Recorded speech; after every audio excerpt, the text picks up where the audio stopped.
আসসালামু আলাইকুম ওয়া রাহমাতুল্লাহি ওয়া বারাকাতুহু। আলহামদুলিল্লাহি ওয়াহদা ওয়াসসালাতু ওয়াসসালামু আলা আবদিহিল মুস্তাবা আল মুস্তাফা ওয়া আলা আলিহি ওয়া সাহবিহি রাশাদা। প্রিয় দর্শক, জিবিটিএল প্রেজেন্স সওয়াল জবাব অনুষ্ঠান থেকে স্বাগত জানাচ্ছি। পাওয়ার্ড বাই তোশিন Rancon refrigerator, cosponsor Shahzadi 2-in-1 মেহেদি। দেশ কিংবা দেশের বাইরে যে যেখান থেকে আমাদের অনুষ্ঠান দেখছেন, আশা রাখি ভালো আছেন। আমরা দোয়া করি আল্লাহ তাআলা আপনাদের সবাইকে সব জায়গায় সবসময় ভালো রাখুন। দর্শক, আজ আমাদের মাঝে গেস্ট হিসেবে রয়েছেন বিশিষ্ট ইসলামী চিন্তাবিদ, শিক্ষাবিদ, গবেষক, লেখক, বিশ্ববিদ্যালয় শিক্ষক ডক্টর রেজাউল করিম মাদানী। আসসালামু আলাইকুম ওয়া রাহমাতুল্লাহি ওয়া বারাকাতুহু। ওয়া আলাইকুম আসসালাম ওয়া রাহমাতুল্লাহি ওয়া বারাকাতুহু। মোহতারাম, কেমন আছেন সব মিলে? আলহামদুলিল্লাহ ভালো আছি, আপনি কেমন আছেন? আলহামদুলিল্লাহ, আমিও ভালো আছি। শুরুতে আপনার কাছে জানতে চাইব, সিয়াম বা রোজা আসলে এটা কত প্রকার, কয় ধরনের সিয়াম বা রোজা রয়েছে? সিয়াম 3 ভাগে বিভক্ত করেছেন আলেম ওলামাগণ, প্রধানত 3 ভাগে। প্রথমত সিয়াম, ফরজ সিয়াম, যেটা আমরা ফরজ সিয়াম, যেটা আল্লাহ সুবহানাহু ওয়া তাআলা রমজান মাসে রাখাকে ফরজ করেছেন, এটা একটা। আর কেউ কেউ বলেছেন সিয়াম মুস্তাহাব বা নফল সিয়াম, যেগুলো আমরা আইয়ামে বিদ আরবি মাসের 13, 14, 15 তারিখে রাখি, অথবা প্রত্যেক সপ্তাহে যে সোম বা বৃহস্পতিবারে রাখি, তারপর আরাফার দিনে রাখি, আশুরার দিনে রাখি। এই ধরনের রোজাকে বলা হয়েছে মুস্তাহাব বা নফল সিয়াম। আর একটা সিয়াম আছে, সেটা হচ্ছে 3 নাম্বার, সেটা হচ্ছে হারাম সিয়াম। সেটা হচ্ছে ইয়াউমুল ঈদ, ঈদের দিন, 5 দিন মোটামুটি। তো ঈদের দিনগুলো, বিশেষ যেগুলো নিষেধ, এদিন রোজা রাখা হারাম। তাহলে 3 প্রকার হয়ে গেল। এখানে আবার কেউ কেউ ওই নফল রোজার ভিতরে আরেকটা প্রকার নিয়ে আসছেন, ওই কেউ কেউ ওয়াজিবও বলেছেন। কিন্তু আমি মাসলা যেটা দেখেছি, ওই ওয়াজিবটা টিকে না, হয় এটা চলে যাবে ফরজের ভিতরে, তা না হলে নফল থাকবে। এটাই হলো এই 3 প্রকারই গ্রহণযোগ্য। জি, জাযাকুমুল্লাহ খাইর, জাযাকুমুল্লাহ খাইর। অনেক সুন্দর বলেছেন আপনি। এবারে জিজ্ঞেস করব, রমাদান মাসের সিয়ামের হুকুমটা কি? রমজান মাসের সিয়াম এটা মানে রাখা ফরজ, তাহলে এর হুকুম হলো ফরজ। আল্লাহ সুবহানাহু ওয়া তাআলা বলেছেন, কুতিবা আলাইকুমুস সিয়াম কামা কুতিবা আলাল লাযিনা মিন ক্বাবলিকুম লাআল্লাকুম তাত্তাকুন। আল্লাহ সুবহানাহু ওয়া তাআলা তোমাদের উপর রমজান মাসের সিয়ামকে ফরজ করেছেন। তাহলে হুকুম কিন্তু স্পষ্ট ক্লিয়ার হয়ে যাচ্ছে যে রমজান মাসের রোজা রাখাটা হলো ফরজ। আর নবী সাল্লাল্লাহু আলাইহি ওয়াসাল্লামের যে হাদিসটা ইবনে ওমর থেকে এসেছে, বুখারী সহ অন্যান্য হাদিসে এসেছে, বুনিয়াল ইসলামু আলা খামস, ইসলাম 5টি স্তম্ভের উপরে প্রতিষ্ঠিত। তার মধ্যে অন্যতম, দ্বিতীয় হলো সিয়াম, বা অন্যতম একটি হলো সিয়াম, রোজা। তো এটা থেকে বোঝা যায় যে সিয়ামের হুকুম হলো ফরজ। মোহতারাম, এবার আপনার কাছে জানতে চাইবো, এই রমাদানের সিয়ামটা কোন সালে ফরজ করা হয়েছে, কোন হিজরি সালে ফরজ করা হয়েছে? রমজানের সিয়াম আমরা সবাই জানি যে মক্কাতে কিন্তু ফরজ ছিল না। নবী সাল্লাল্লাহু আলাইহি সাল্লাম যখন হিজরত করার পরে মদিনাতে গেলেন, প্রথম সালেও না, দ্বিতীয় সনে, হিজরির দ্বিতীয় সনে আল্লাহ সুবহানাহু ওয়া তাআলা এই যে ঐশী বিধান নাজিল করলেন, কুতিবা আলাইকুমুস সিয়াম, তোমাদের উপর সিয়ামকে, রমজান মাসের সিয়ামকে ফরজ করা হলো। এটা ছিল হিজরির দ্বিতীয় সন, শাবান মাসে। জাযাকুমুল্লাহ খাইর, জাযাকুমুল্লাহ খাইর। কাদের উপর সিয়াম পালন করা ফরজ? সিয়াম ফরজ হওয়ার দলিল জানতে চাই। প্রথমত সিয়াম ফরজ, প্রথমত মানে মূল পয়েন্ট, সেটা হলো মুসলমানের উপরে। দ্বিতীয়ত মুসলমানদের মধ্যে হতে যারা বালেগ, বয়সপ্রাপ্ত, আকেল, সুস্থ মস্তিষ্ক, এবং অসুস্থ থেকে যারা মোটামুটি মুক্ত, সুস্থ আর কি, তাদের উপরে, এবং যারা সফরে নেই, মুকিম অবস্থায়, বাড়িতে অবস্থানরত, তাদের উপরে সিয়াম ফরজ। আর দলিল যদি জানতে চান, যেমনটি আল্লাহ সুবহানাহু ওয়া তাআলা সূরা বাকারাতে বলেছেন, কুতিবা আলাইকুমুস সিয়াম কামা কুতিবা আলাল লাযিনা মিন ক্বাবলিকুম লাআল্লাকুম তাত্তাকুন। তোমাদের উপরে, হে ঈমানদারগণ, তোমাদের উপরে রোজাকে ফরজ করা হয়েছে, সিয়ামকে ফরজ করা হয়েছে, যেমন ভাবে পূর্বের জাতিদের উপরে সিয়াম ফরজ করা হয়েছিল। লক্ষ্য উদ্দেশ্য কিন্তু একটাই, সেটা হলো যাতে করে তোমরা পরেজগার হতে পারো, তাকওয়া, আল্লাহ ভীতি অর্জন করতে পারো। এটা হাসান, জাযাকুমুল্লাহ খাইর। আর যদি সুন্নাহ থেকে দলিল চান, অ্যাভেলেবল আছে। আল্লাহ নবী সাল্লাল্লাহু আলাইহি ওয়াসাল্লাম, বুখারীর হাদিস, আবু হুরায়রা থেকে বর্ণিত, আল্লাহ নবী বলেছেন, মান সামা রমাদানান ঈমানান ওয়া ইহতিসাবা গুফিরা লাহু মা তাকাদ্দামা মিন যামবি।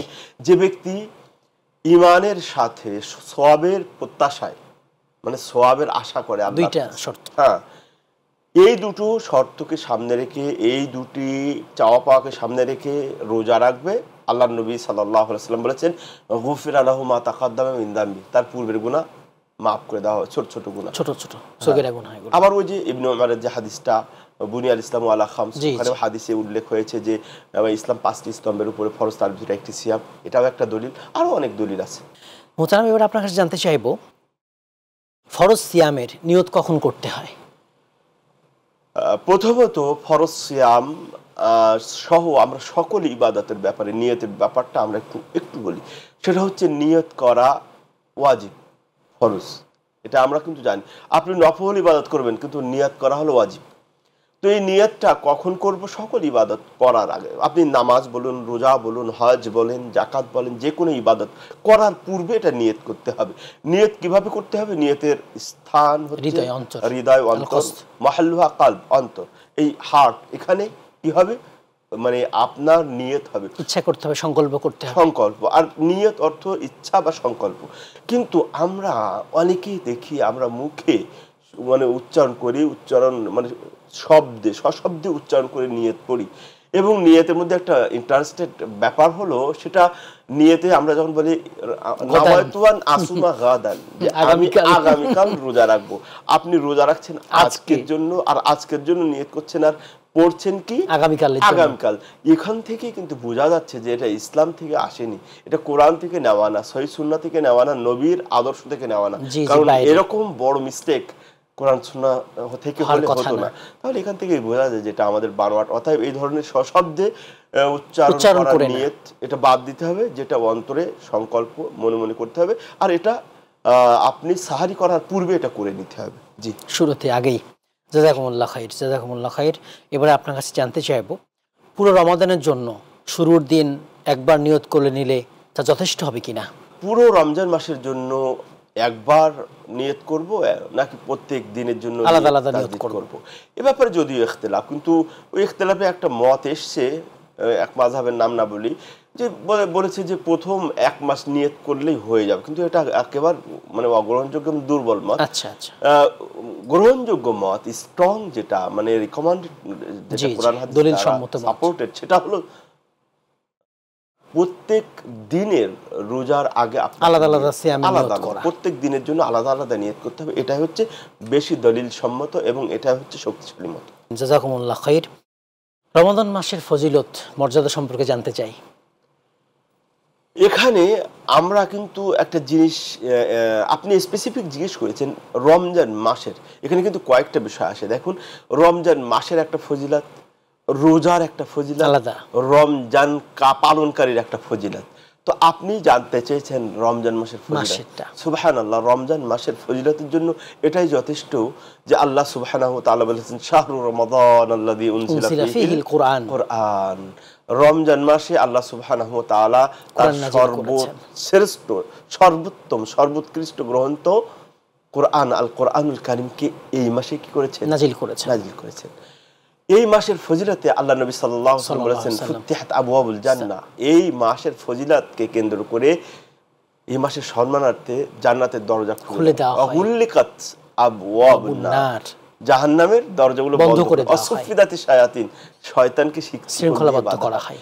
এই মাসে তানাজ্জালুল মালাইকাতু ওয়ার রূহ, জিবরিল, ফেরেশতারা সবাই চলে আসেন রহমত, বরকত, শান্তি নিয়ে, ভরপুর রহমত বরকত। এই মাসে জিবরিল আলাইহিস সালাতু ওয়াস সালাম নবীর কাছে এসে তাকে কোরআন পাঠ পঠন করেন, একে অপরকে শোনান, তাই না?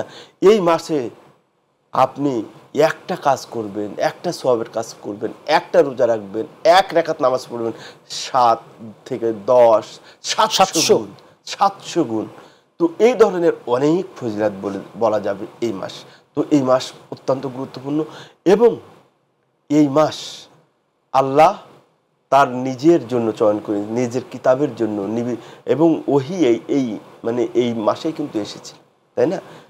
অনেক ফজিলত। আল্লাহ সুবহানাহু ওয়া তাআলা রমজান মাসের ফজিলতকে আমাদের যথাযথ মানার, বোঝার তৌফিক দান করুন। আমিন আমিন। মোহতারাম, এবার জিজ্ঞেস করব সিয়ামের আদবগুলো কি? সিয়ামের আদব হচ্ছে, আমরা জানি সকল কিছুর আদব আছে, নামাজের আদব, সব কিছুর আদব আছে, তাই না? তো সিয়ামের আদব হলো যে সিয়াম ক্ষতি করে, সিয়ামকে মাকরু বানায়, সিয়ামের মানে মর্যাদা ঘাটতি করে, এই ধরনের কাজ থেকে বিরত থাকতে হবে। যেমন সিয়াম আপনি যদি থেকে বিভিন্ন মানে আমাদের দর্শক শ্রোতা আছে সিয়াম রাখে ঠিকই, কিন্তু নাটক দেখছে, সিনেমা দেখছে, গান শুনছে, এগুলো হচ্ছে আপনার রোজা ভেঙে যাবে এমনটি বলা হয়নি, কিন্তু আপনি এটা আদবের খেলাপ করছেন। আপনি সিয়ামের যে আদবগুলো মানে একজন খানা খাচ্ছে বিধর্মী, আপনি বিধর্মীরা অনেক খানা খাবে তাই না, আপনি সেখানে গিয়ে দেখছেন, দেখা যাবে না, আপনি এটা হচ্ছে আদবের খেলাপ। এটা খেয়াল রাখতে হবে। আপনি যেগুলো দেখা নিষিদ্ধ, বিশেষ করে অনেক রমণীর দিকে, মেয়েদের দিকে দেখা, এটা কিন্তু আপনার একটা ইমানের ব্যাপার, সাংঘর্ষিক ব্যাপার, এটাই অনেক সমস্যা করে আমরা জানি নারীর দিকে দেখলে, তাহলে এটা একটা আদবের খেলাফ, এটাও আপনার খেয়াল রাখতে হবে। সর্বোপরি আমরা অনেকেই মিথ্যা কথা বলি রোজা রেখে, এটাও বলা যাবে না, ধোকা দেই। ব্যবসায় বসেছি, হাজি সাহেব টুপি লাগিয়ে ব্যবসায় বসেছে, অথচ রোজাদার আসছে দেদার মিথ্যা বলে যাচ্ছে, এটা বলা যাবে না, মিথ্যা কথা বলে ব্যবসা করছে, হ্যাঁ মিথ্যা কসম করছে, তাহলে এটা রোজার আদব খেলাফ হয়ে গেল। তারপরে আমরা অনেকেই কথা বলতে তো পয়সা লাগে না, আল্লাহ ফ্রি অফ কস্ট করে দিয়েছে, কথা বলেই যায় ফালতু কথা, অপ্রয়োজনীয় কথা, নিষ্প্রয়োজনীয় কথা, যেগুলো লাগু কথা বলেই যায়, এই ধরনের কথা বলা যাবে না। তার মানে আমাদের সব গুনাহের কাছ থেকে বিরত থাকতে হবে। শুধু না খেয়ে থাকা, না পানীয় সঙ্গম বিরত থাকবে সেটা এরকম না, পুরোটাই আমাদের বিরত থাকতে হবে। জি, ইসলাম যেগুলো অ্যালাউ করে না, বৈধ করে না। জি, এইজন্য আল্লাহ নবী সাল্লাল্লাহু আলাইহি ওয়াসাল্লাম এক হাদিসে বলেছেন যে ব্যক্তি মাল্লাম ইয়াদা কাওলা যুর ওয়াল আমাল বিহি ফালাইসা লিল্লাহি হাজাতুন ফি ইয়াদা তাআমাহু ওয়া শারাবাহু। আল্লাহ নবী বলেছেন যে ব্যক্তি মিথ্যা ছাড়তে পারে না, ওই যে ফালতু কথা, ওই যে আমল ত্যাগ করতে পারে না, মিথ্যা আমল, বাজে আমল ছাড়তে পারে না। বাজে আমল বলতে কি, ওই যে সিনেমা দেখা, গান শোনা, এই ধরনের গুনাহের কাজগুলো ছাড়তে পারে না। তার জন্য না খেয়ে থাকা, না পান করে থাকা আল্লাহর কাছে এর কোনো অর্থ নেই, প্রয়োজন নেই। এগুলো তাহলে বোঝা যাচ্ছে আদবের খেলাফ, এগুলো আমাদের খেয়াল করতে হবে, আদব মেনে আমাদের সিয়াম রাখতে হবে ইনশাআল্লাহ বিইজনিল্লাহ। এবারে জানতে চাইবো কি কি কারণে আমাদের সিয়ামগুলো ভেঙে যায়, নষ্ট হয়ে যায়। নাওয়াকিদুস সিয়াম বলে আমরা একটা জানি অধ্যায়, সেটা হলো কি কি কারণে রোজা ভঙ্গ হয়। প্রথমত কিছু খেলে, পান করলে, তারপরে ইচ্ছাকৃত বমি করলে, ইচ্ছাকৃত রক্ত বের করলে, ইচ্ছাকৃত সঙ্গম করলে দিনের বেলায়, তারপরে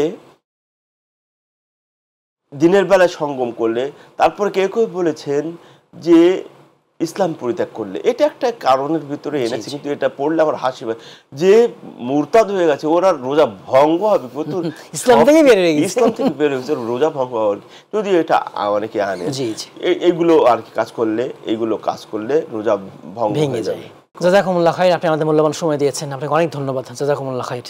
ধন্যবাদ আপনাদেরকেও, ধন্যবাদ দর্শক শ্রোতাদেরকেও, ধন্যবাদ মাই টিভি কর্তৃপক্ষ। দর্শক, আপনারা এতক্ষণ দেখছিলেন জিবিটিএল presents Sawal Jawab, powered by তোশিন Rancon refrigerator, cosponsor Shahzadi 2-in-1 মেহেদি। দর্শক, মাহে রমাদান চলছে। মাহে রমাদান শ্রেষ্ঠ আরবি মাস। মাহে রমাদান অনেক গুণে গুণান্বিত মাস, কোরআন সুন্নাহ দ্বারা এটা প্রমাণিত। মাহে রমাদান গুনাহ থেকে বাঁচার মাস, গুনাহ মাফের মাস। মাহে রমাদান পুরোটাই রহমাত, পুরোটাই মাগফিরাত, পুরোটাই নাজাত। মাহে রমাদান এ মাসে আল্লাহ তাআলা আকাশের দরজাগুলো খুলে দেন, জান্নাতের দরজাগুলো খুলে দেন, জাহান্নামের দরজাগুলো বন্ধ করে দেন, শয়তানকে শৃঙ্খলিত করেন। তাই আসুন মাহে রমাদানের প্রত্যেকটা মুহূর্ত আমরা ইবাদতে কাটাবো, আমলে সরে দ্বারা সাজাবো। আল্লাহ তাআলা তৌফিক দান করুন, আমিন। আসসালামু আলাইকুম ওয়া রাহমাতুল্লাহি ওয়া বারাকাতুহু।